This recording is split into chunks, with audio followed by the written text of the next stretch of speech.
অনেকেই মনে করেন দীর্ঘ সময় না খেয়ে থাকলে শরীরের ভেতরের সব ময়লা পরিষ্কার হয়ে যায়। কথাটি পুরোপুরি সঠিক না হলেও এর পেছনে রয়েছে গুরুত্বপূর্ণ বৈজ্ঞানিক ব্যাখ্যা। আমরা যখন প্রায় 12 থেকে 16 ঘন্টা বা তার বেশি সময় না খেয়ে থাকি, তখন শরীর প্রথমে জমে থাকা গ্লুকোজ ব্যবহার করে। এরপর শক্তির জন্য ধীরে ধীরে শরীরের চর্বি ভাঙতে শুরু করে। এ সময় কোষের ভেতরে অটোফ্যাজি নামে একটি প্রক্রিয়া সক্রিয় হতে পারে। সহজ ভাষায়, এটি এমন একটি প্রাকৃতিক ব্যবস্থা যেখানে কোষের ক্ষতিগ্রস্ত বা অপ্রয়োজনীয় অংশ ভেঙে পুনর্ব্যবহার করা হয়। জীবন অবাক না করলে কে করবে? 28% মিল্ক ফ্যাটের অবাক করার সাথে ফ্রেশ মিল্ক পাউডার। জীবন অবাক করুক প্রতিদিন। তাই একে অনেকেই শরীরের নিজস্ব পরিষ্কার পরিচ্ছন্নতা ব্যবস্থা বলে থাকেন। তবে এটি শরীরের সব ধরনের ময়লা পরিষ্কার করে দেয় এমন দাবি বৈজ্ঞানিকভাবে সঠিক নয়।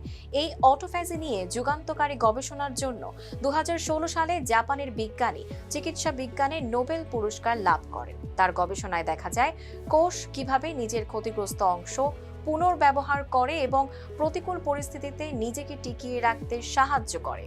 এই আবিষ্কার ক্যান্সার, স্নায়ুরোগ ও বার্ধক্য নিয়ে গবেষণায় নতুন দিগন্ত উন্মোচন করেছে।